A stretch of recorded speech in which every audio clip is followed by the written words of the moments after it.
All right, Mo, today we have Chief Lowe from Bangor Fire with us, and I am excited. I worked with Bangor Fire heavily in my Secret Service career. I won't get into that. I thought about it, but I will not do that. But we spent probably during the campaign 6 to 8 weeks working with those guys, tying up all their resources and law enforcement resources. And we were chatting a little bit beforehand. And Mo, back me if you want. We always kind of professionally, cops and firemen, we always kind of bust each other's balls a little bit. But every cop I've ever known has secretly been like, damn it, I should have been a fireman. 100%. 100%. 100%. Every time. These guys, while we're out here, they're asleep. What are we doing? Working out, eating good food. And then, everybody's happy to see the firemen show up because they're like, oh, thank God they're Always. here. 100%. We would trash talk them. So, but it's kind of like a brother-sister thing.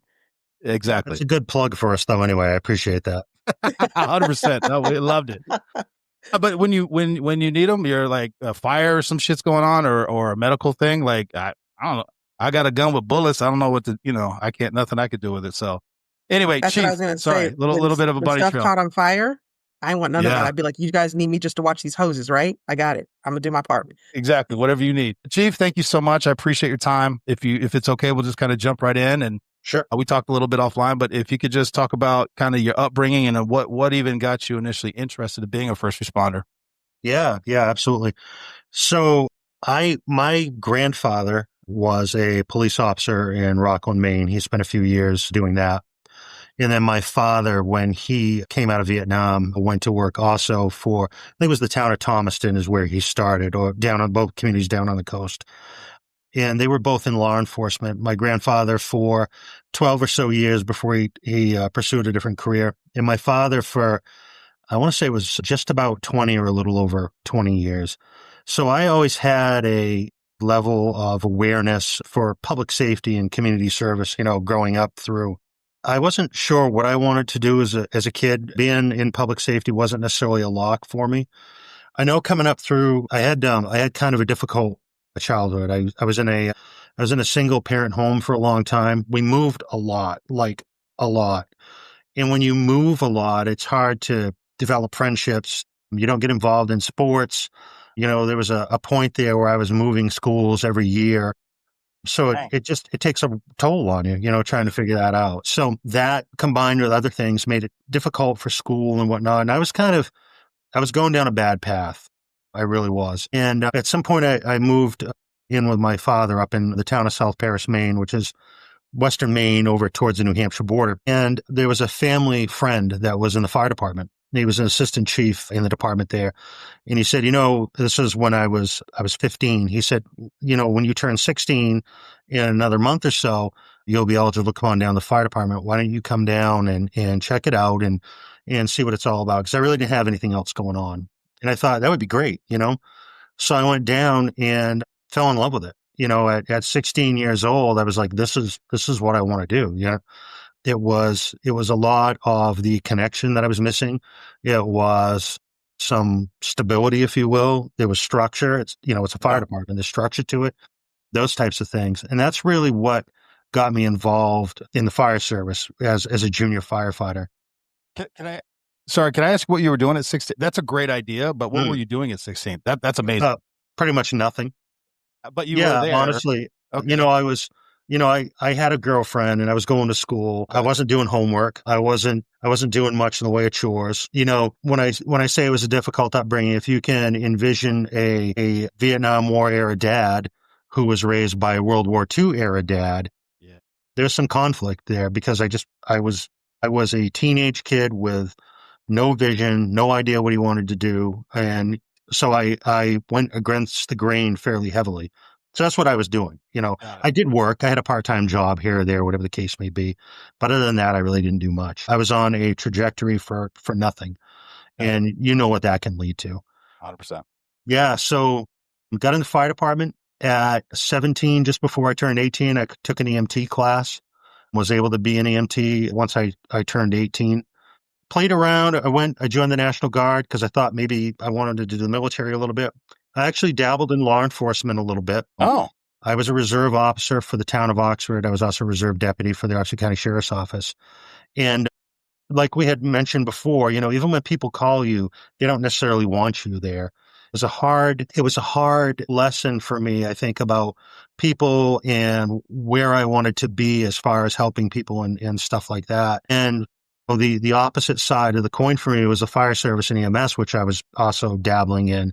Yeah. And like you said, people are happy when you see them there. You can have an immediate impact. There typically isn't any violence going on that we're doing or anything like that as far as taking people into custody or upsetting people, those types of things. So that's the route I followed.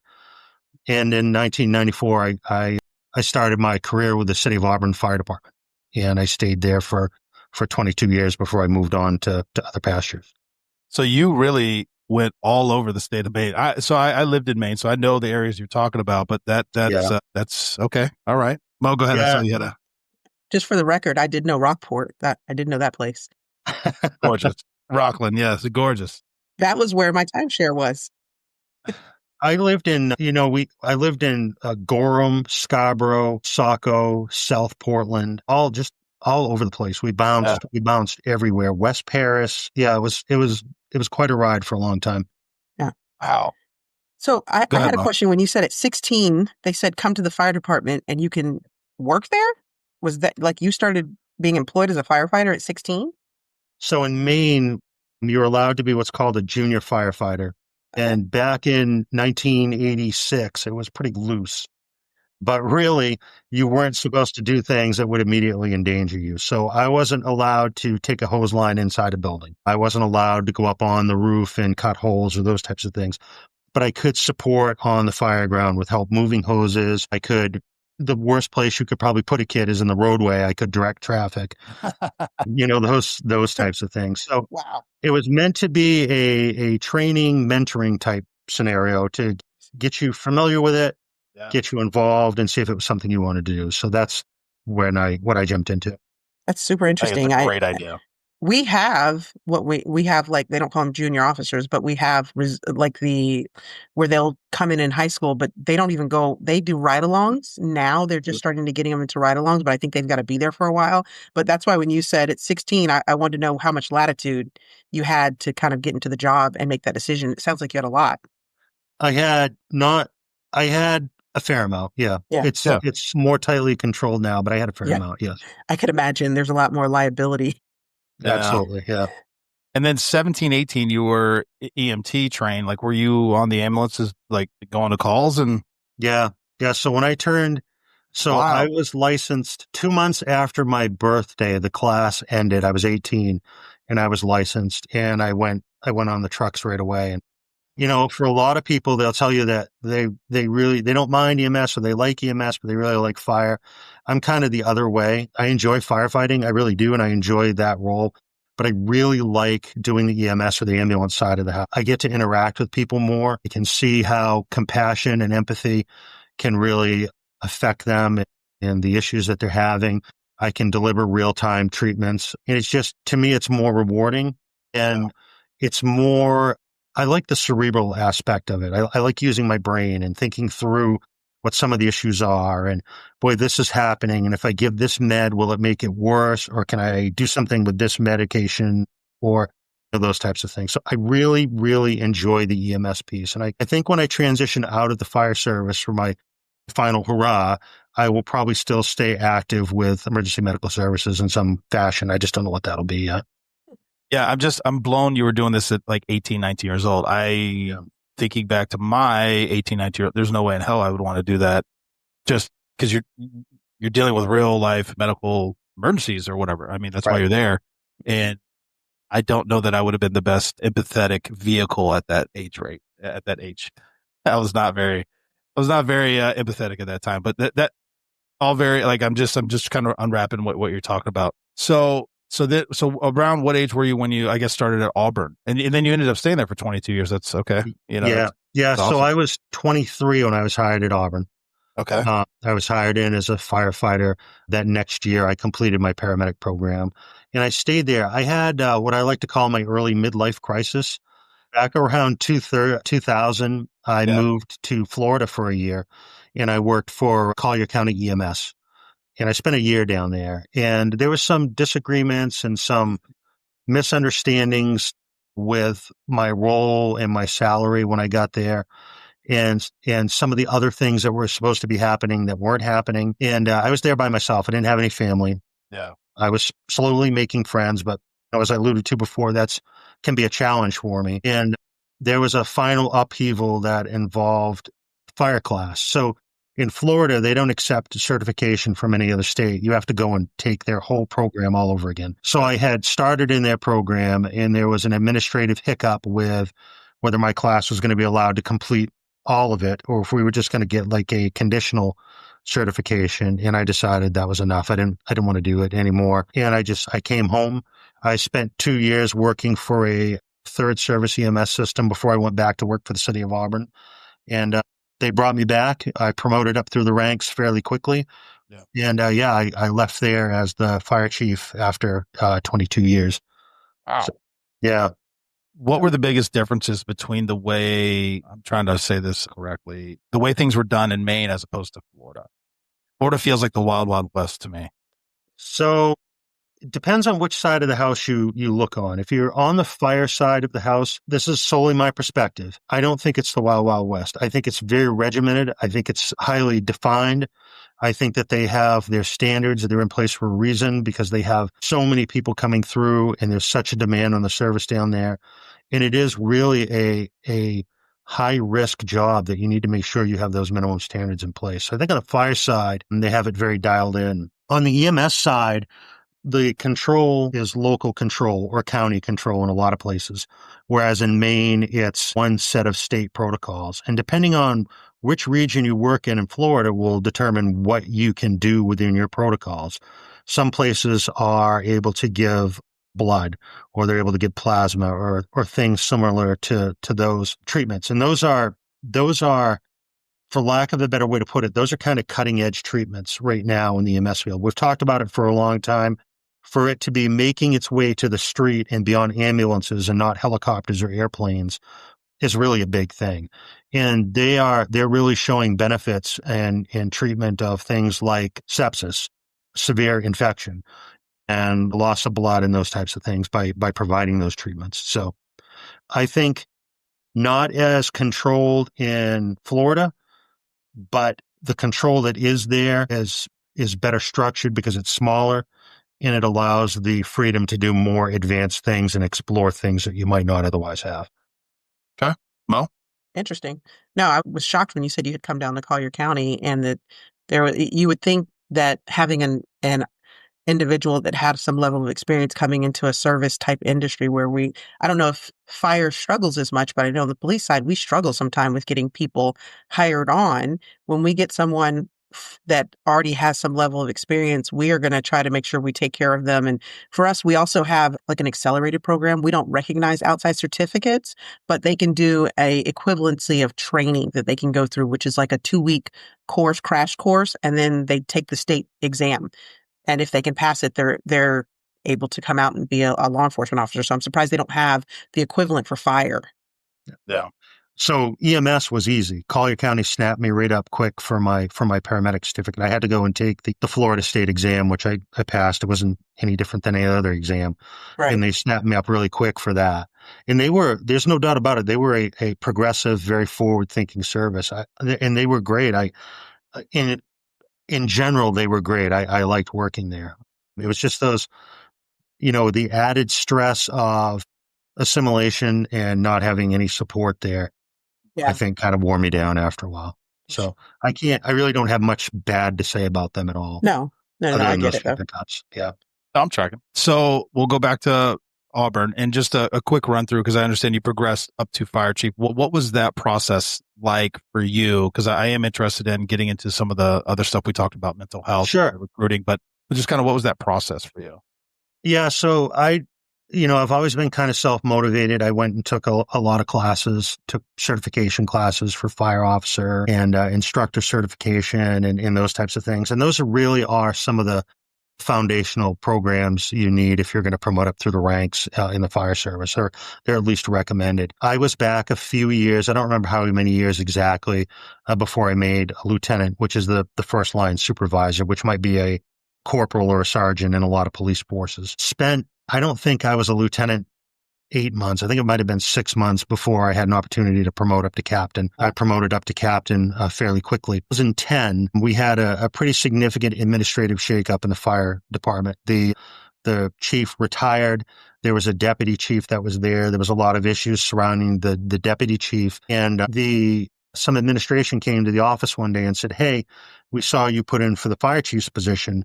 Would you like to serve as acting chief for a while?" And I put in as to be the fire chief more for experience than anything. I didn't really want to ever be fire chief in that department because, it's hard in a smaller department like that where people have preconceived thoughts and notions and baggage follows you and stuff. And you don't really have an opportunity to reset. So I never really wanted to be a chief in a department like that. But I'm also not one to pass on opportunity when it comes knocking. So I said, yeah. So in 2010, I started as the acting chief for the City of Auburn Fire Department. I was a captain.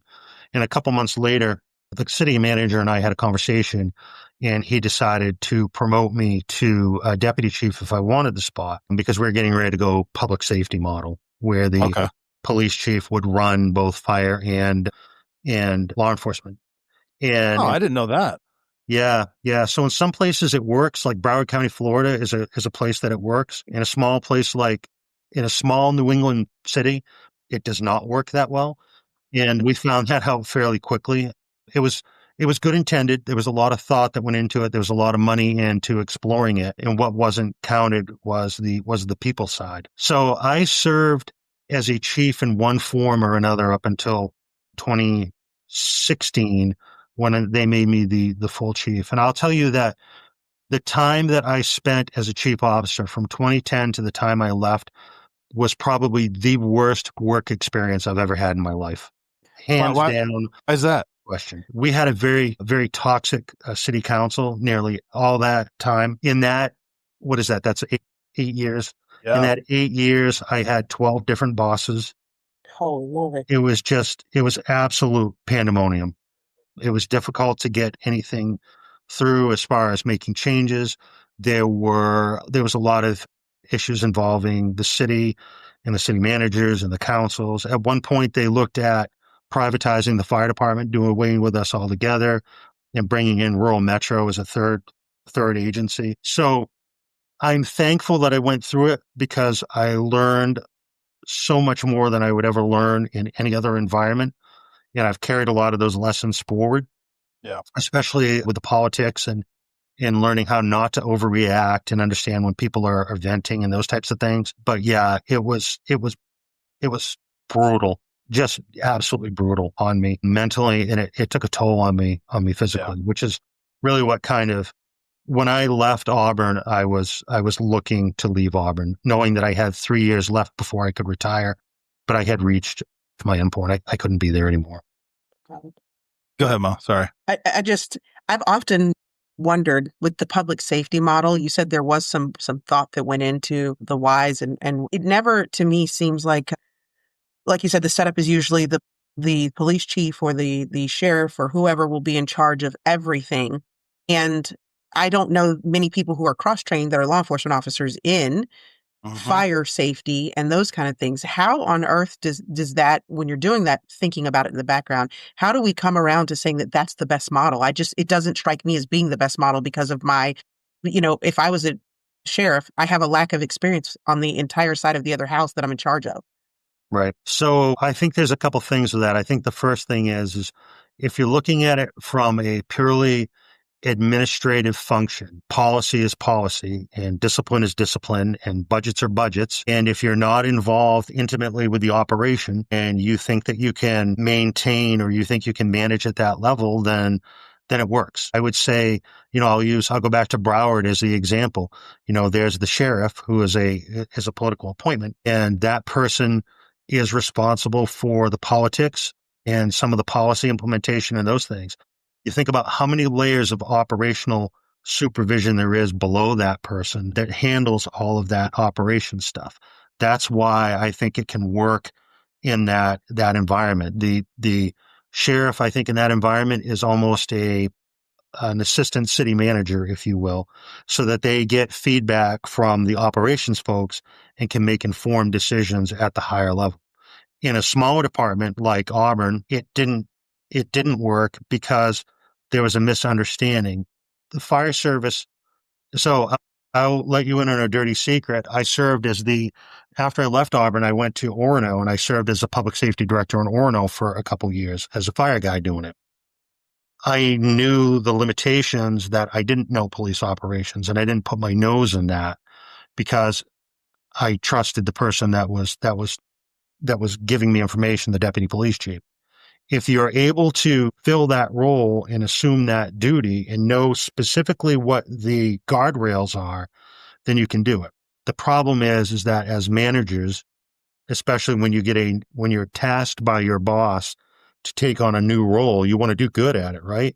And you want to show you're involved and you want to show that you're hands-on. And you hit it, Mo, where law enforcement doesn't have that connection. So they come in and they try to apply theory or practice they use with their patrol folks or their investigators or whatever. That does not communicate over to the fire side at all. As a matter of fact, our culture is such that we would rebel against a lot of that stuff. And that's kind of what happened. The deputy police chief there, or the police chief in Auburn who took over for us, was a great guy, super intelligent, very people focused. But about 6 months into the process, he and I sat with the city manager and he said, I'm done. It was no more. This cannot happen anymore. I don't understand the needs over there. It's difficult for me to manage the culture because it's so different. That it was already an established culture that he had to try to assimilate to him instead of him trying to assimilate to them. Now, that doesn't work. So yeah, I think that's why I think the belief that it's solely policy focused and that the manager can come in and just manage or lead are the two things that make people think it can be done. And it really, in some places it works because it's been a long time, but the track to get there has been extremely painful. Yeah. And there's been a lot of good people lost along the way to get into those systems where it actually comes together and works. Yeah, I would venture to say even in the large scale, like Broward counties, there's probably been casualties that kind of machine coming in because you're bound to. I mean, whether you put a fire person in charge or a police person in charge, you have an entire, like I said, side of the house that you have no real way of connecting with. And the one thing you said, the people side of it, I don't know how you ever truly bridge that gap at all. Right. Yeah.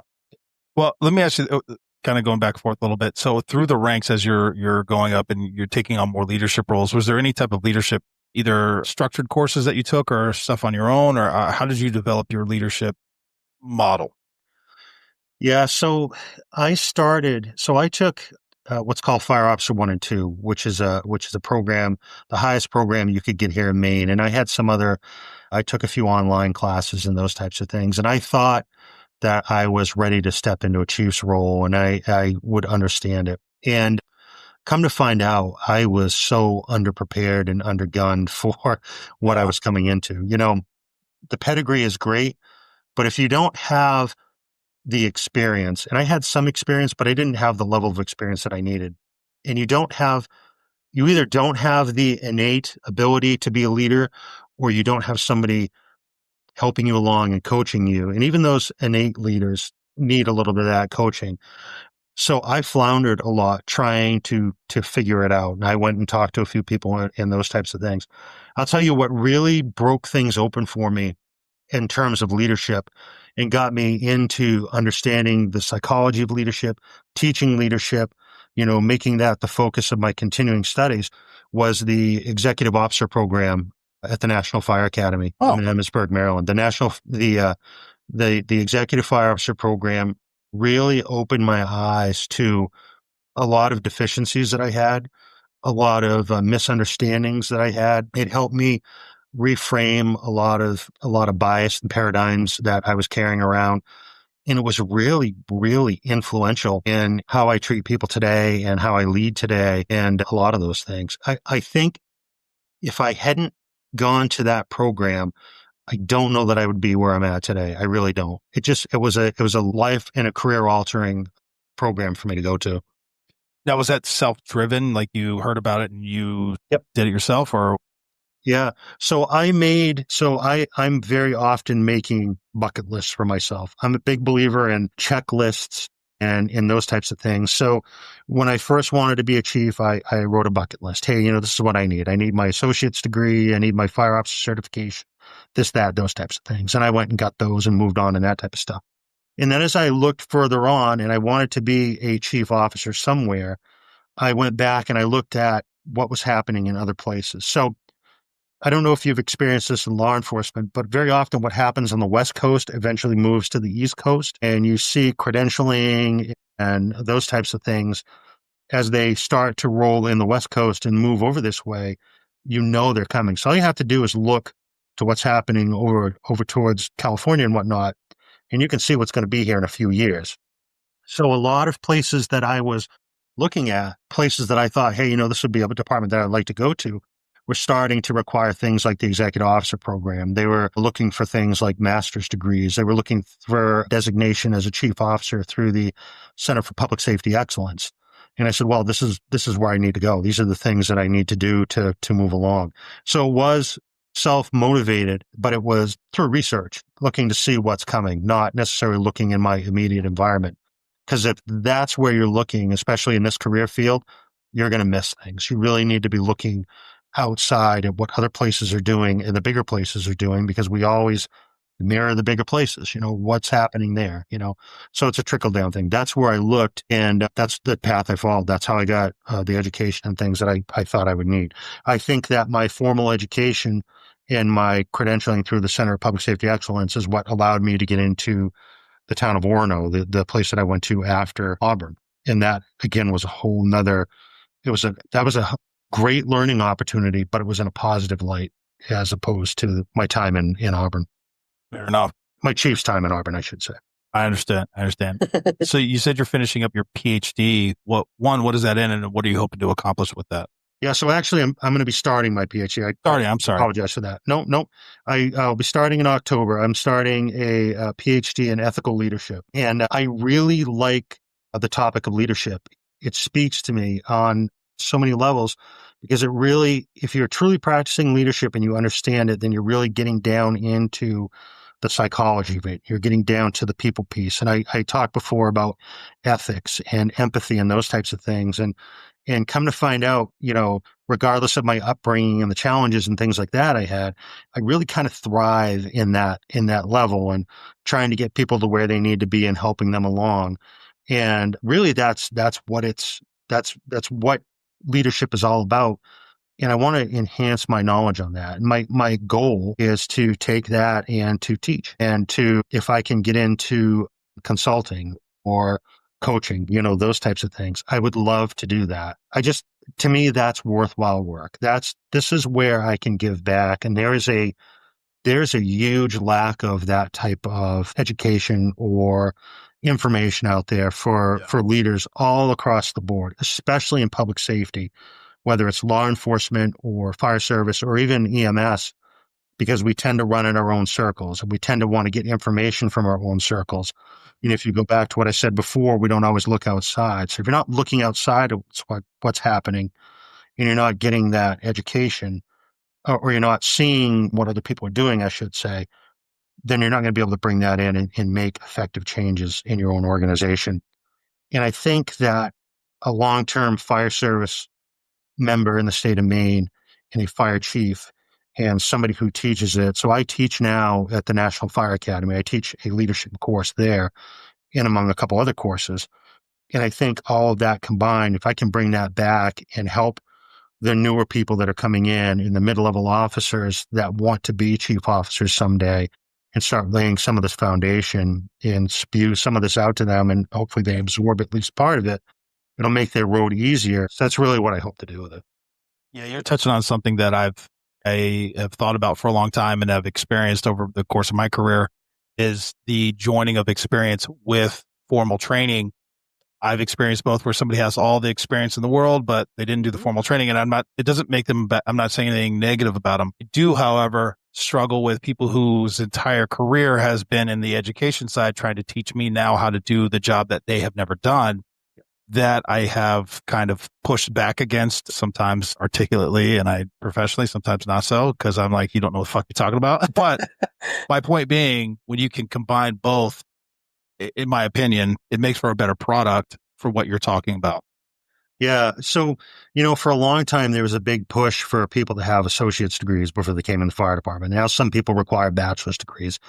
For an entry level position, this is what I put to my folks is, I don't care if you have that for an entry level job. I want you to come in, learn the skills, get the foundation.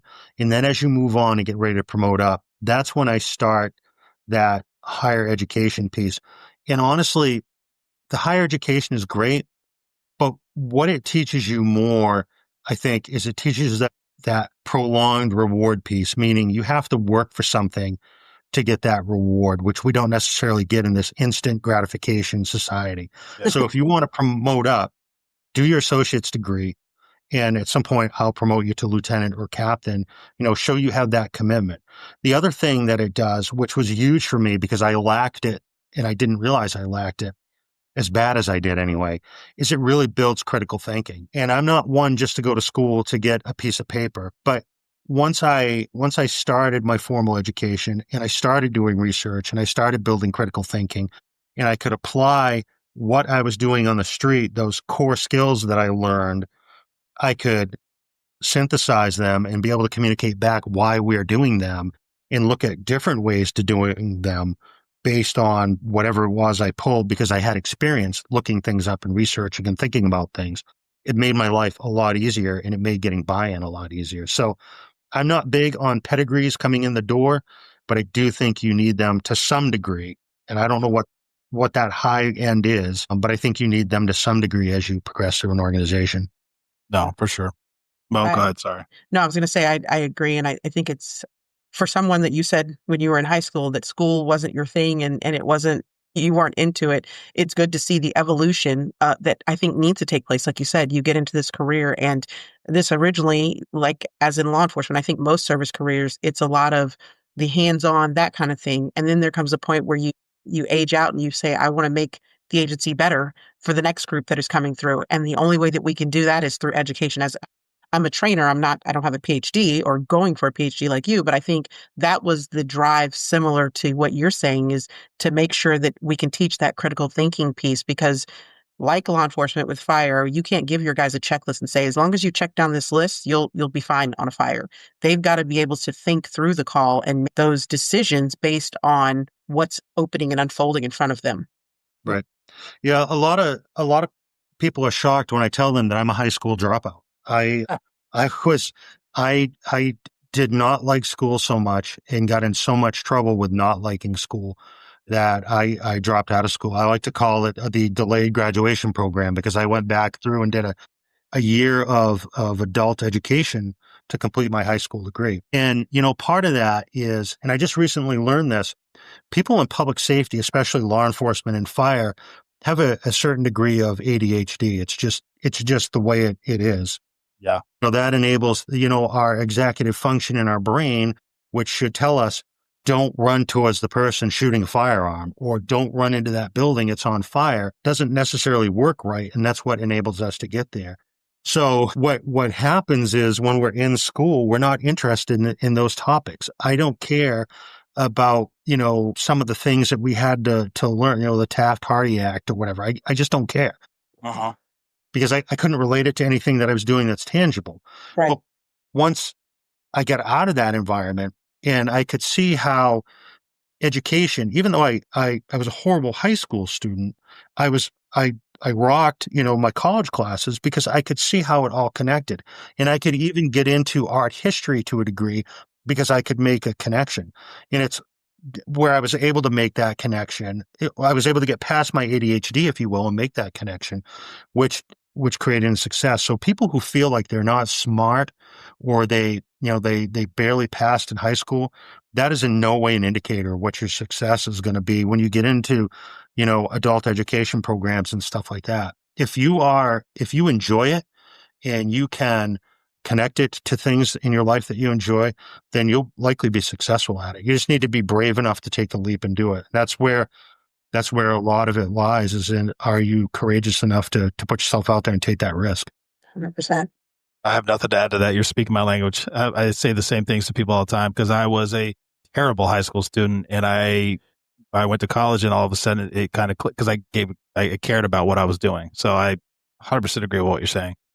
I do want to I want to jump back because this is one of the parts, and if I'm boring you, and I apologize, but and it's not meant to bash or anything, but I am fascinated with the idea, especially in a municipality where you are running a department and you're having to deal with people who are not firefighters, they're not cops, whatever, and you're having to articulate to them, hey, we need money because of this. And they're like, no, I don't think so, or whatever. What was that? It doesn't have to be specific, but what were those interactions like for you? Well, we'll stick with Auburn for now. What was that like for you? Because that was the first time you ever had to deal with it, correct? Yeah, so I was the deputy fire chief working for the police chief, Yes. right? So I can't be a good judge of what that was because the relationship between municipal leadership and the fire department was so toxic. They didn't want to give us money for anything. Yeah. They refused to understand the budget. They refused to sit and talk about why overtime expenses were what they were. So I couldn't be a real good judge. I know my boss, the police chief at the time, was very receptive to things that I came to him with. And I explained to him, I came in and said, hey, we need a study at the fire department. There's so much criticism. Let's bring in an independent third party to evaluate us and look at what's happening here. And as it turned out, the evaluation validated everything we were saying on the fire side. So obviously that wasn't well received. Yeah. We needed apparatus, we needed different things. And he was always receptive to it and would bring items forward. But it was so volatile and so anti-fire on any level that it was very difficult to do. When I left, this is how bad it got for me. When I left, I just started doing things on my own. I stopped asking for permission with some stuff because I knew what needed to be done. Every time I tried to do something, I would run up against a door. For instance, you guys are familiar with records management systems. You guys do law enforcement. They're a critical piece of the organization. We needed one. So law enforcement, without a doubt, you have to have a records management system for tracking education and evidence and all those other things. We need one in the fire service to track training and equipment and inspections. We could not get them to understand that we needed one because for all those reasons. And their answer was, well, we're going to get you set up with this one that Public Works is doing, or we're going to get you set up with this one that the library is using, those types of things.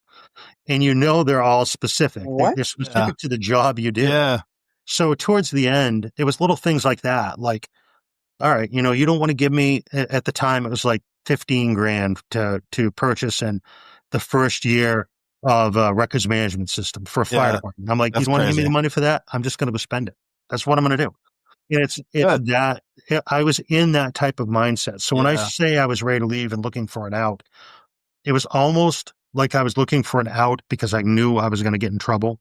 Yeah. And I didn't want to get in trouble before I left. So I was kind of rolling the dice, but at the same time, I was just over it. I wanted to do things that made sense and were good for the organization and would help whoever's going to come in behind me do better. Yeah. So that's where I was at. Okay, so I'm mind blown about this. When we're talking about public safety that incorporates law enforcement and fire and things like that, there are bare bones minimum things that you need for operating. Yeah. To me, a records management system is built into the operating cost of a public safety, whether you're talking about fire or law enforcement, that's built into the bare bones. This is a must have. So when you say that obviously it wasn't very volatile, why was there this volatility or this constant pushback on the fire side? Was it because it was run by police or what? Because it sounds to me like it was outside of the police seemed to be kind of on board with wanting you. So I'm just a little, because this just seems to me like that's like, hey, we need guns for law enforcement. Now you're fine. Yeah. Yeah. So the volatility came from the elected officials, the city councilors. It came from community activists that were opposed to spending money. And it came from the appointed officials like the city manager because they did what was required of them by the council. So the fire department was seen as basically a money suck. There was no really tangible value there. The statements were made that they could replace us with volunteers. Like I said, they wanted to bring a well-known private company in to replace us and just contract with them to provide service, all of those things. Those are all things that I was battling either by myself once we broke from public safety, because I went for a long time as the only person being in a chief's role. I had no deputy chief. It was just me doing a lot of this because they didn't want to invest money. For Right. several years, I didn't have a vehicle. I had to use my own vehicle to go to meetings or to respond to calls or those types of things. Just absolute silliness based on nothing other than we want to spend money. The fire department got the brunt of it. The city itself wasn't safe. The fire department got the brunt of it. But during budget time, they would come up with these crazy ideas like, hey, let's cut $1.5 million out of the budget with no real idea what that means or what that saves. So when you cut $1 million out of a budget or $1.5 million, you're hitting multiple departments for a lot of money. Yeah. And on the other side of the coin, when you cut $1 million out of a budget, for most properties in Auburn, you are saving them like $2.60 a year on their tax bill. It's nothing. That's not per thousand. That's the total tax bill, like $2.60. Also, they could say, hey, we cut $1 million out of the budget. So yeah, that's great. You saved a lot of money, but that $2.60 has now taken most of your office staff out of your clerk's office. So you can't get cars registered as fast, or now we're shutting down a fire engine, or, now your roads aren't being plowed as quickly because those types of things. So, Again, yeah. I'm sorry, Tyler. No, go ahead, Mo, go. I'm laughing at times because this is just crazy when you're like, we can replace you and bring in volunteers. Somebody who does a job that's not getting paid is never going to do it at the level of somebody who is getting paid. And it's at the end of the day, and I don't mean to sound flippant, but it's all fun and games until your house burns down because you're waiting on somebody who's a volunteer to get there. So that blows my mind. But then I have a question to piggyback on this. When you kept indicating that they had talked about privatizing fire. On the law enforcement side, we've seen where they'll privatize the jail. They've never privatized law enforcement that I'm aware of, but like they'll privatize the jail systems. And I have seen most of those are awful. The conditions are terrible. It is a situation where when law enforcement officers are bringing people in, people are escaping, et cetera, et cetera, et cetera. There's just corruption because the uppers are getting kickbacks for bringing in certain vendors. There's just problem after problem after problem. The concept of private fire, I had never even heard of until you said it like 5 minutes ago. So what does that even look like? So like the jails or any business, I mean, the motivator there is revenue. That's what they're in business to do, is make revenue. Whereas in municipal service or government service, you're trying to provide a service. That's the income. Are you providing service that meets the needs of the community or the goals of the community, what have you?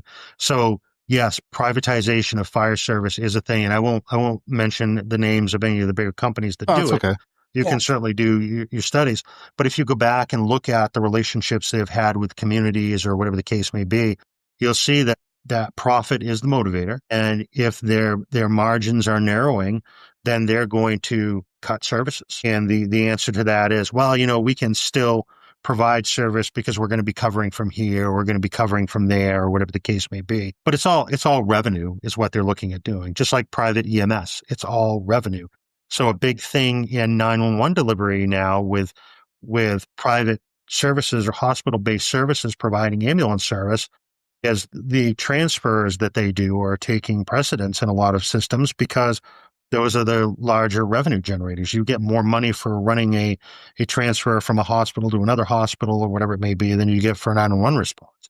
Yeah. Not only that, if you're running transfers, you reduce the dead time that those trucks aren't running calls. So 911 calls take a back seat to, or they go in the queue just like any other call.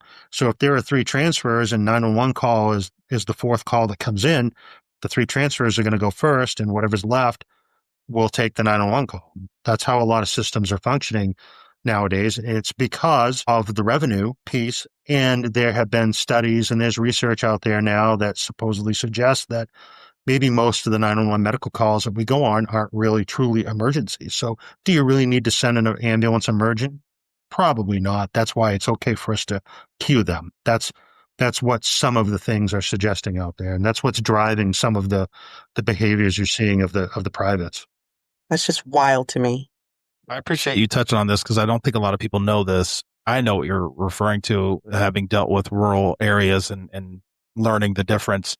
I'm also just kind of taken aback because usually on law enforcement, we're always bitching because they always want to cut law enforcement's budget, and we're driving cars that are 20 years old and have holes in the floor or whatever. And they're telling us, watch our gas or whatever. Anyway, yeah. I didn't realize it could happen to fire because typically, again, from my perspective, everybody loves the fire trucks. They love the firemen, but it's shocking to hear that. I guess you guys suffer sometimes the same wrath when it comes to budget time. Just because I want to get to a couple other things, but so then you transition into Orno. Mm-hmm. You said you had a lot of things that what was some of the bigger takeaways from that time in Orno, leaving Auburn, and now you're running two agent fire and law enforcement. What were some of the takeaways? Yeah, so I started just on the fire side, and basically everything that I saw in Auburn that I rebelled against or traumatized me, if you will, for lack of a better word, I did the opposite in Orno, and it was incredibly effective. I took the lessons that I learned through the National Fire Academy. I took a lot of the stuff that I had gained through reading and those types of things, and I really used Orno as a learning lab, if you will, to not do the negative things and to get people involved and to fine tune how I talk to people and how I look at applying influence and that type of stuff. Yeah. And I think I was anyway, super successful there. We were able to grow the organization and staffing, and we were able to get whatever we needed for equipment. People were happy there. There was a lot of enjoyment. There was a lot of job satisfaction. We're doing a lot of different things. And I think, they, meaning the firefighters, did most of the work. Yeah.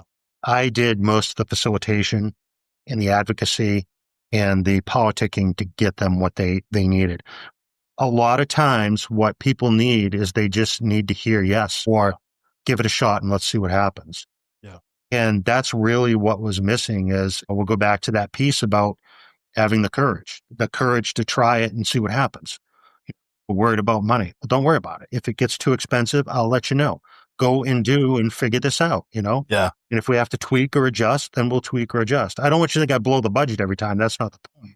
No, I understand. But I'm also not a bean counter either. And I know that growth and getting better and doing things differently, there's a cost to that. So as long as we can calculate that and figure out what it's going to be, and if it's reasonable, then let's go do it. Or maybe we need to step back and approach it a different way or wait until the new budget or whatever the case would be. That's what was missing, really. Got it. Yeah. So it was great. So then you transfer now to Bangor. So before that, I'll tell you the police piece here. Yeah. Okay. There we go. I knew it was in there somewhere. I did 4 years as the fire chief. 4 years? Something like 3 years, maybe. I don't know. I don't remember what it was. But I did.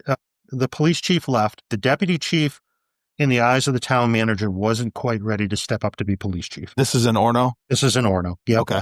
So she asked me if I would be willing to go in and provide administrative support for the police department while he was able to learn and coach and have conversations with me and those types of things. And that role almost evolved into like an assistant town manager role for me, where I was involved in a lot more than a public safety director might typically be involved in.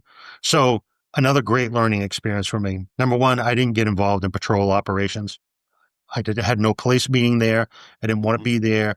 All I wanted to know about is if somebody was being disciplined or there was an internal investigation going on or those types of things, that I'd be aware of it. I would ask for some involvement where it was appropriate. But other than that, I didn't get involved in police operations. And going back to, like we said before, I think that's the biggest thing, is knowing what your guardrails are. Yeah. I don't need to be involved with any of that stuff. So I focus primarily on some of the union related stuff, helping them with the higher level things that they might not otherwise be aware of or know how to handle. For example, we put together a community-oriented policing statement. We're a university community. They were big on DEI initiatives, those types of things. There was a lot of scrutiny at the police department, not hyper scrutiny, but there was a lot of scrutiny. So one of the things we did to challenge that is that community-oriented policing statement, to say, this is how we do it. This is what we do. This is what you can expect. And if there's a problem, this is how you let us know so we can handle it. Those types of things I helped them with. Other than that, it was a great experience for me, learning about, police officers have different rights that you need to be aware of. There's different certification standards through the academy that you need to be aware of. If this happens, a police officer can be decertified, all those things. So it was a great learning opportunity. And it gave me a little diversity from what I was training people upstairs for and practicing upstairs in a completely different group. Mm-hmm. I think had I stayed, it would have been another year or so before the deputy would have been able to take over. He was doing really good. He had a tough group. It's a small town. Yeah. College town. Yeah. Law enforcement officers are law enforcement officers. You guys are a completely different breed. I'm glad that I'm not a police chief. You can say what you want to about the fire department, but I'm glad I'm not a police chief. Yeah. But yeah, it was a great learning experience, and I don't think it went bad. I got a lot of support and a lot of thanks for what I did the time I was there. So yeah, no, that's awesome. Orono is it's way up in northern Maine, but it's not necessarily like Calais or some of these really tippy top parts. No. But it's an interesting place because it is. Chief, help me out. It's kind of rural, but there's a lot of college kids, so it's kind of transient. But the businesses are geared towards college. Bars, restaurants, a lot of bars, pizza places. Yeah, it's interesting. So the housing is all, you say transient, it really is kind of transient, because either people buy houses and they convert them into multi units where people could come in and stay for a couple of years, or families will buy a house and their kids will go there, and then they'll have other people rent, and then they sell them after 4 years or so. So yeah, very academically inclined community, I guess is the way I would put it. A lot of very smart people there. Definitely unique challenges that go with those types of people and their wants and their desires in the community. But again, I can't complain at all about my time in Orono. It was good to me, and I got a lot out of it. And the people I worked with there were great. They really were. For sure. So then we because I want to get to a couple things, but so then we transferred to Bangor. What kind of prompted you to want to go there? Because that's Bangor, correct me, is the biggest city in Maine, I think, or most populated? Third biggest city. What's one? Well, who's more populated than Bangor? So it's Portland, Lewiston, and Bangor. I'm sorry. Yes. Yep. Still it's larger than people think, because it's still northern Maine. Yep. It's still probably 3 hours to the border, but anyway, it's still northern Maine. What prompted you to want to go to Bangor? So in between Bangor and Orono, I was working in Ellsworth. I went down there a few months there. And just throw it up and down. I needed another job, Okay. So I went down there and served as the deputy. I thought maybe I was ready to just step back for a while and take a breath. Yeah. And again, it was good work, but it wasn't hitting the things that I wanted to hit when I think about leadership and system development and those types of things. And Bangor came open, and I knew the deputy chief at Bangor Fire, and I called him up and I said, "Hey, I'm thinking about putting in for this." I said, I don't want to step on your toes where I figure you're going to be an internal candidate. If you don't think it's a good idea, well, let me know. And he said, no. He goes, "You're right, I am going to put in, but I certainly would welcome you to put in for it as well." That's awesome. I did. Yeah. And that's how I got there is they are a system that hasn't had enough attention paid to it is how I will put it. Okay. And there's a lot of opportunity for internal growth and development. There's a lot of opportunity to improve relations on the outside, both politically and with our mutual aid partners. And it's a continuation, I think, of what I was doing in Orono with building that skill base and working with different, more critical problems than I had in Orono or Auburn. We have a real, and I hope you don't mind me expanding a little bit. No, please. Go ahead. We have our call volume in Bangor is ridiculous. We're on track right now to run 10,500 calls this year. And for a bigger city, that's not a lot, but for a main city, that's a considerable amount. Yeah. And, well over 9,000 of them, probably close to 9,800 of them will end up being, I shouldn't say that, probably close to 8,800 of them will be ambulance-based calls. And we're short on ambulances right now. We're working through that. So that adds stress to the system. It adds fatigue. And what we have found is we have a mental health crisis in the Bangor Fire Department. In the last 2 years, we've had 2 people commit suicide. And so that alone statistically is usually significant. So that's one of the biggest challenges I'm tackling right now is dealing with that. And I knew mental health was an issue when I came here. I was in Bangor about 3 months when the second suicide happened. I'd never experienced anything like that in my career. So that was another thing I had to kind of work my way through with support from others and whatnot. But we've gone from, hey, this is an issue that we need to deal with, to this is an issue I need to deal with right now, and we cannot wait anymore.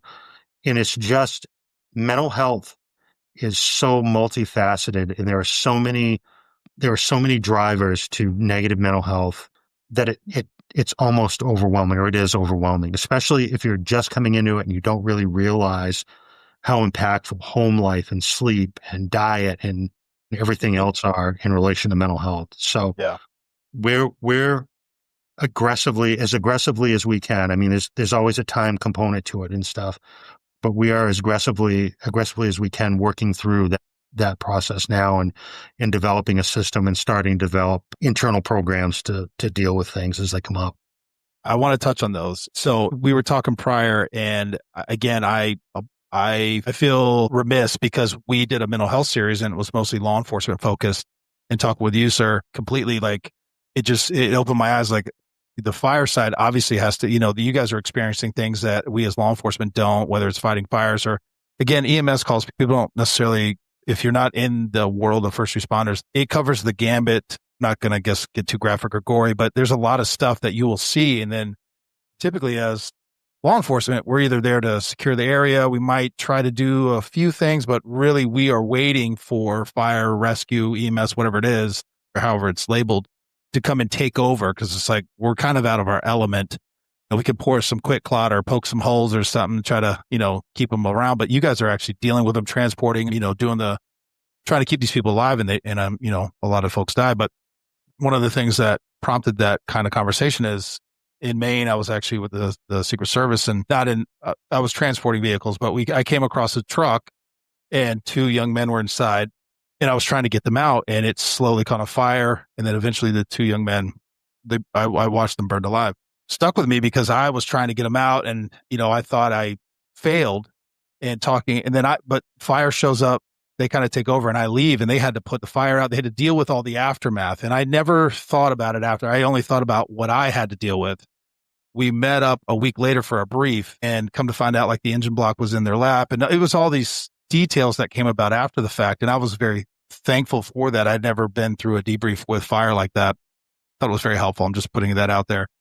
But talking to you, I'm like, wow, I've never even considered like what they must go through, because they're dealing with it. And I'm sad to hear what you just said, that you've had 2 suicides so rapidly. And I have fond memories working with Bangor Fire and PD, all of them, because we were there often. But with that being said, what kind of programs are you looking into, or how are implementing it? And then 2-part question, programs. Are you getting pushback? Because in the law enforcement community, there's a vast stigma still with mental health, and like, people just don't want to talk about it. They don't want to go to therapy. They don't want to tell anybody because they feel like it'll hinder their career, or whatever the reason might be. There's a lot of reasons why people don't want to do it. Are you seeing that in the fire side? Yeah. So the stigma is always there. It's always going to be there no matter what you do. I think given our experience in the prevalence of mental health in the organization or mental health concerns in the organization, we're more open to plans or programs or opportunities than other places might be. I can't say everybody's bought into everything. We're still early on. So there's going to be a lot of things that are going to come out that are going to challenge beliefs. They're probably going to challenge contract language, which is held sacred, and some other stuff. But a lot of that, I'm hoping to be able to deflect some of that challenge by just having open communication and talking about the benefits on the backside and being as transparent as we can be going through the process. We're working with a third party vendor right now who is very skilled in mental health. They have some public safety mental health practitioners that have worked public safety before and have transitioned over. So I do expect some pushback on some of the things because it's going to break from the norm from what we've done in the past. You talk about what those are. I'm very interested in this. Yeah. So I don't want to break confidence or anything, but yeah, no. So some of the things, like one of the things in the fire department, if you work under a contract and you have seniority means something. So if I have a provider that has just worked a cardiac arrest call on a child, that's an incredibly traumatic event for the crew responding. Part of the program would be to give that provider on that ambulance or those providers an opportunity to come off for an hour or whatever it is to decompress or debrief or whatever they need to and move other people on to that ambulance to cover them. And we have the capacity to do that with our paramedic staffing and whatnot. While we would expect, and we think that there are just about everybody in the organization would do that, we also know that there are some holdouts in the organization that wouldn't. Really what we're going to have to do to legitimize the program and say this has to be done for everybody because it's important is we're going to have to mandate that. So that is one of the things. You're pushing back against the culture, one which is this is my spot, I picked it, I have seniority. Yeah.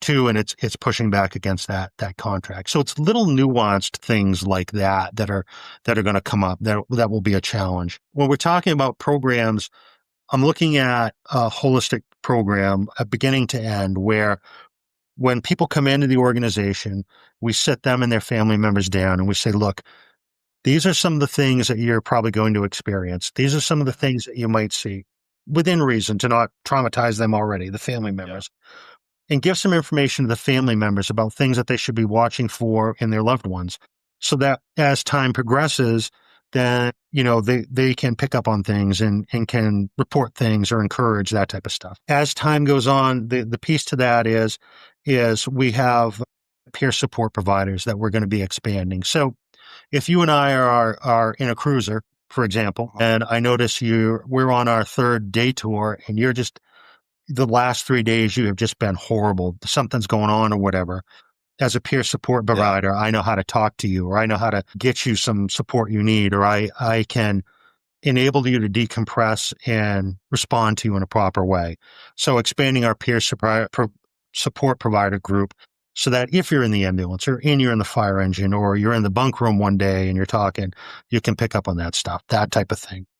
The additional piece to that is there's two things with the third party vendor. One is every year members will have to go do a check-in with a provider. The provider will come to the station, they get to do a check-in. Now, I don't care if you talk to this person or not. It doesn't matter to me. But I want you to have the ability to go and talk to this person if you want to. If you just want to go and talk about football, you want to do the Matt Damon thing from Good Will Hunting where all you do is stare at each other for an hour, I'm okay with that too. It doesn't matter to me. I just want you to have that available to you and to know it's there. The third thing we're looking at doing is putting embedded providers on the trucks. And when I say embedded providers, what I mean is every couple months or so, there'll be providers that will come down and jump on the ambulance, or they'll jump on the fire engine, or whatever the case may be, and they'll ride out with the crews just to see what the crews are seeing and to look for those little things. So two things. Number one, it's meant to build connectivity between the providers and our people, so they're not strangers. There's that level of comfort that develops. And two, the providers get a real firsthand look at some of what's going on out there and can provide suggestion and feedback and that type of stuff. Chief, that's So the other so thing good. to this, So good. Sorry, go ahead. thanks. The other thing that I'm looking at is a fatigue management plan. And part of that is when you run as much as we do, actually in any EMS system, people are just getting hammered on calls. Yeah. So there needs to be built-in breaks on some days where people are allowed to come back and say, take the truck out of service, go eat a meal, go to the washroom, take care of yourself for an hour because you've just been getting hammered taking care of people for the last 8-10 hours.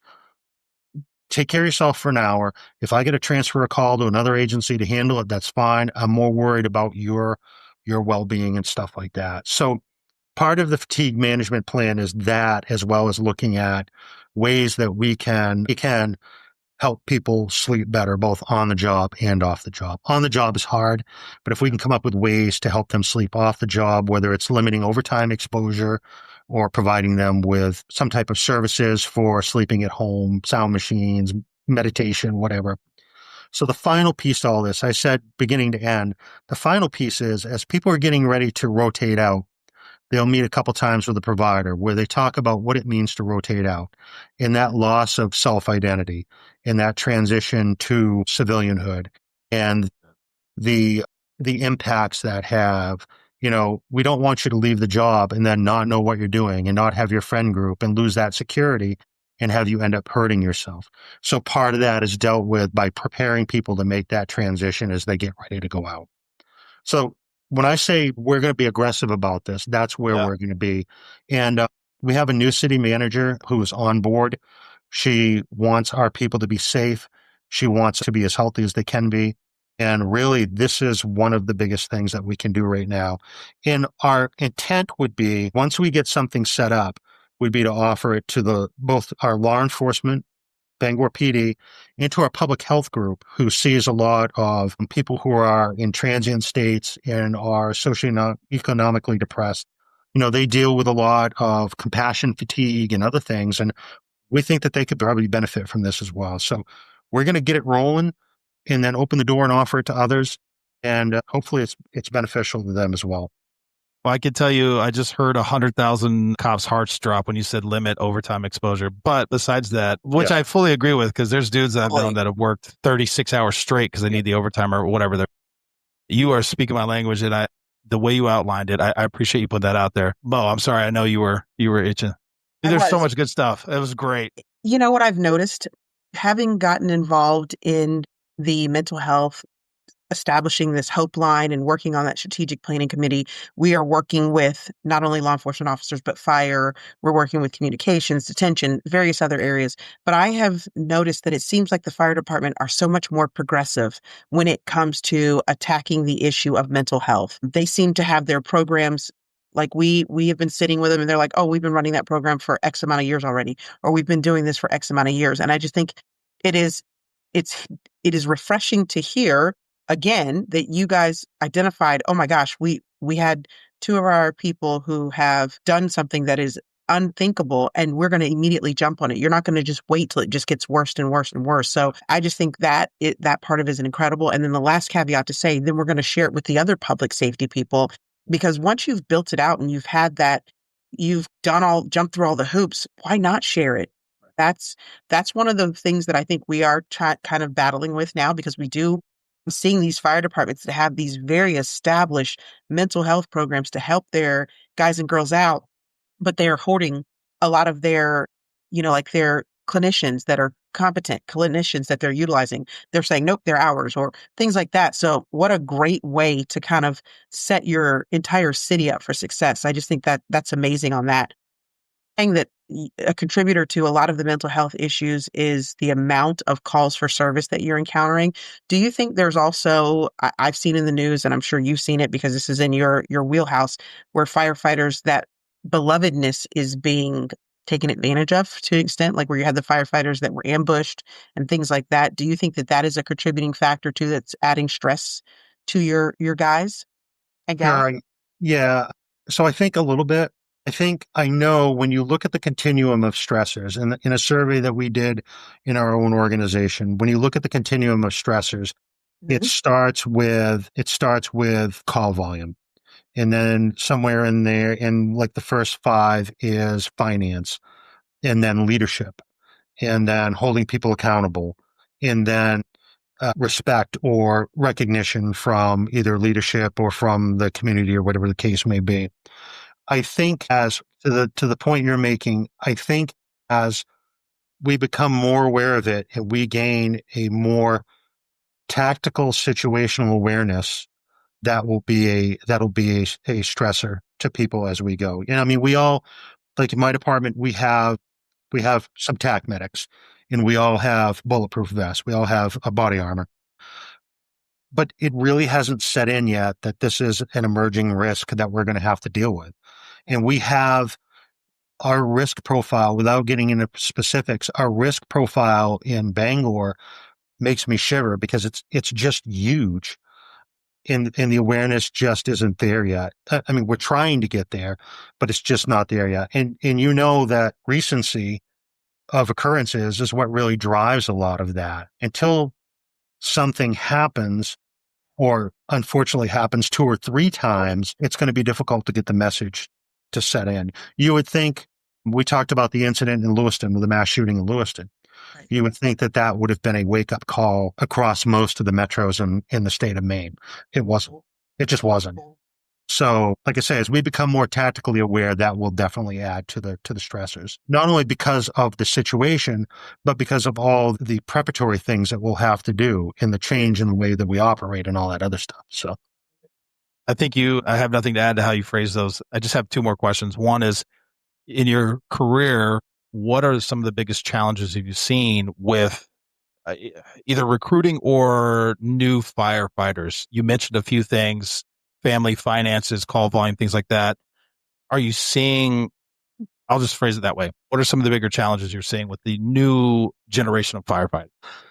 yeah. So, we talk about challenges and not being able to communicate and all those things.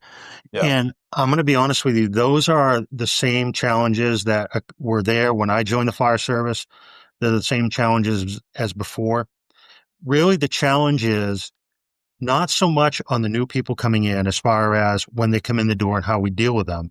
The challenge is on how we're managing them, how we're communicating with them.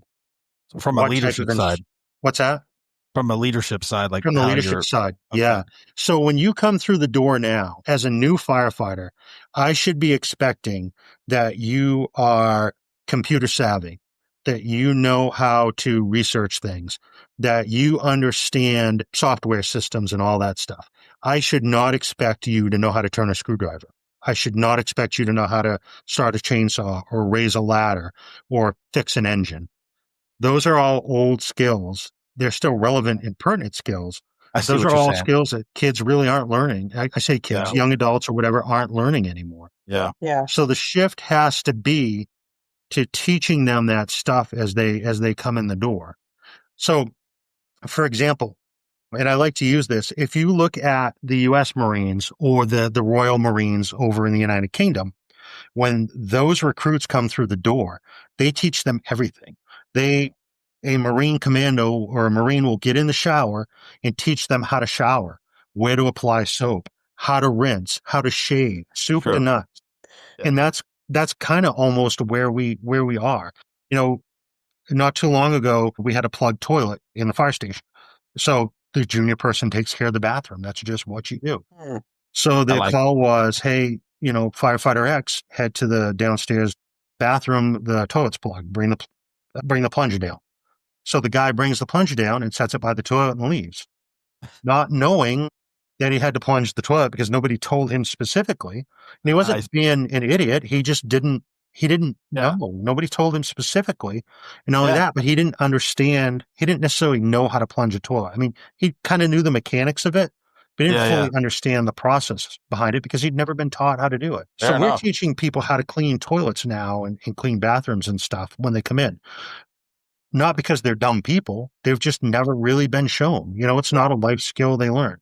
I have to teach you how to do laundry in the fire station because your parents never taught you. We have bedding and other things that we need to wash. This is how you do Yeah.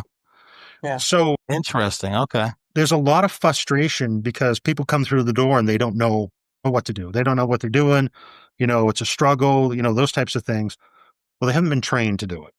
Yeah. If you set them up, if you ask them to do something they're comfortable in, they'll knock it out of the park. But otherwise, we've got to go all the way back to the beginning and train people in what we want them to know and how we want them to do it. Because they just don't know. They're not bad people, Yeah. and Yeah, they're yeah. going to ask questions. That's the only way you're going to learn is to ask questions. And because they are online based, and because the level of respect isn't there anymore, where if you mouth off, you get a hand across the back of your mouth, or you get the belt, or whatever the case may be, Yeah, yeah. that behavior or that respect hasn't been set yet. And that's another Gotcha. piece that we have to bring in. When they ask questions, it's not because they're being rude or they're trying to be a pain in the ass. It's because they legitimately want to know. They want to understand. Yeah. And if you don't take the time to understand where the generation is coming from and what they need and what drives them, then you're going to default back to what you always had. And that's where a lot of that frustration and anger comes from. And that's why people don't want to stay. If you don't Yeah. know, you don't want to come in and get yelled at because you don't No. understand something, Yeah. that type of thing. It's very That's a interesting. valid point. Yeah. It's very Yeah. interesting when you talk about the training aspect of it. And that goes back to where I think you have really dove into the leadership portion of it, because leadership has to be ever evolving, because the individuals that you're leading are going to be constantly different. And I know as an instructor, I've been an instructor now since 2006, and the people that I was instructing in 2006 are very different than the people that are being instructed now. They do ask a lot more questions, and they ask questions sometimes that we as, old school people will go, this guy's an idiot. But they aren't learning these life skills. Right. They don't know how to do the bare minimums. And whereas we are teaching them how to talk to people and going, why are these kids not knowing how to talk? You guys are teaching them how to, fight fires and clean toilets. It's just very interesting. I think that firehouse aspect builds in a whole nother layer of training and teaching that comes along. And I think that this makes me kind of go off on another tangent a little bit. It also lends to going back to when you were talking about the mental health piece. Having that firehouse home aspect lends to that mental health component being a little more easy to transition to. People live at the firehouse. So if I bring somebody to your home and I'm a friend of Yeah. yours, you're going to inherently trust them a little bit more than the individual that comes to the headquarters, which is what we go to. We don't live there. So down a rabbit hole a little bit on that one. I teach with somebody who is a superintendent of the school system, is very big on, of course, education, of course, but his statement to me has been, if you want to know what you're going to be dealing with coming up through the fire service, take a look at what the middle school kids are doing right now, the 7th and 8th graders, because that's the generation that you're going to be dealing with in a couple of years. That's where Yeah. a lot of this foundation is being laid. Look at what they're learning, look at how they're communicating and the things they're doing, and prepare your supervisors for what they're doing, because that's what's going to be coming in and they're going to be getting for leadership, or they're the ones that they're going to be leading. Yeah. So interesting. And my son is a Marine. I've talked about it a lot, and I can confirm what you just described is something that he was shocked and awed that they were doing that. And he goes, Dad, a lot of people didn't know until they showed him. I was like, are you shitting me? He's like, no, for real. So you are 100% correct. Last part, and this is kind of tying into the mental health because you touched on it. I wrote it down, but you said that you bring in the families and you talk to them about that. I find that amazing. I don't think I've only been in law enforcement. I've worked for 5 different agencies. That has never been a thing. And I can say early on, I didn't want to share and I didn't talk to my family or my kids about what I was going through. And I just dealt with it all alone. And so sorry, that's a statement. My question is, how long have you been doing that? And what benefits have you seen from that? So we don't know the benefits yet. So it's so early. We're just starting. So everything that we talked about is actually in its infancy. We're just rolling all of this out now. It's built off of other programs. It's things that have been effective in other places. I can tell you other fire departments that have done something like this have seen benefits in that while the member may not talk to the family about the calls or whatever, because it can be traumatizing for them. Yeah. The family has a heightened awareness of what's going on. So instead of we'll use a husband and wife combination. Instead of the wife being upset because the husband seems distant or he's not interested anymore, whatever the case may be, now there's that awareness that there might be something more underneath there that's more critical or potentially dangerous that I should call somebody. So those people have access to the peer support group too. So wife can call peer support and say, hey, just so you know, this is what I'm seeing in Joe. He's acting like this or whatever. Have you seen it? Is this something I should be worried about? Or access to the clinicians, those types of things. So there's obviously some barriers there and some things that necessarily can't be talked about, but that awareness piece is really, really important in sharing that awareness piece. Because if you can intervene early, not only does it protect the person downstream, but it also saves them a lot of trouble. We have what's called the Center of Excellence on the fire side where you can go to. And normally it's a 30 to 45 day program. You're there to deal with your mental health issue. It's $3,500 a day to go to that program. So if we can catch people early and help them deal with these things early and leave that as a catastrophic or last resort thing to do, that's ideal. One, because it's cheaper, but more importantly, it's less traumatic for the family and for the person because they're not leaving for a month or two where they're worried about what's going on and that type of stuff. I'll leave you one last mental health hint while we're finishing with mental health. One of the biggest ways that I got buy-in to start doing this stuff was after the second suicide that we had. I came out, we had a group meeting, and I came out during that meeting and shared that I had my own mental health issue that I had to deal with and I actually had to go away for. And it stemmed back to things that didn't involve the fire service, a lot of that familial stuff and other things that just built up over so many years. And I was willing to share that I went through that experience and a little bit about, some of the feelings that I had and the desperation that I had and how I finally sought help and how beneficial it was. And that really got, from what I'm told, that really got a lot of buy-in from the crews to have a leadership step up and say, hey, we understand this. Some of us have been through this.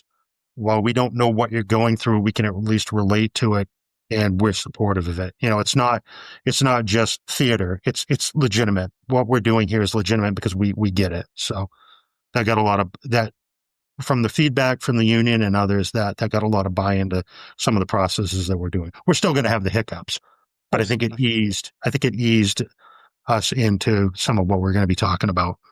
That was one of the things when we have done our mental health piece and with me dealing with like I said, the strategic planning for that hope line for first responders. That is one of the things that we hear resounding, that there is a lot more buy-in and people are more willing to trust what is being offered to them when it comes from the top down. But very rarely do you see individuals that are in positions of power to be vulnerable. And if you get somebody and you're saying, hey, share with me, tell me what's going on with you, but they can feel that you have a wall up that you're not sharing, they are not going to. They are incredibly intuitive, even though they're in a critical state or a critical space. So first of all, thank you for sharing that part of it. But I think that absolutely is what the piece that is missing for most of our agencies, because from the top down, people aren't honest with how things affected them for a variety of reasons, but they are unwilling to put that kind of lay their heart out so that their people can see that this is where I'm coming from with making this available to you, instead of it feeling like you're just going through the motions and, well, checking this box off. I got to offer mental health because we had a suicide, so let me make sure I throw it out there to our guys. It doesn't feel that way when you're honest and raw. Right. Yep. No, for sure. Well, Chief, we've been going for over an hour and a half, so I want to respect your time, sir. It goes by quick. And is there anything you want to leave with? No, if we're talking about leadership, I think the one thing that I would lead with is leadership is dangerous. It's just dangerous. And you kind of alluded to it there as far as putting yourself out there and being vulnerable. You have to be vulnerable. And leadership is about taking risks, and risk is dangerous. So if you're going to lead and you're going to lead effectively, you've got to understand that. And the danger not only comes from your boss, but it also comes from how people might perceive you or things people may say about you. And if that is an overriding fear that you have, then you're really going to have a lot of challenges. And I would encourage people to find ways that they can take risks simply and build into it. I took an improv class, and I'm an introvert, but I took an improv class just because I wanted to see what it was like. Huge risk for me. I don't necessarily like being around people in that type of environment, but so little things like that. They don't necessarily have to be job related, but just little things to help you build up some resiliency to taking that risk. The gains or the benefit from that will be huge as people progress through their career and look to become leaders or better leaders. Chief, well said. I appreciate you. Yeah, for sure.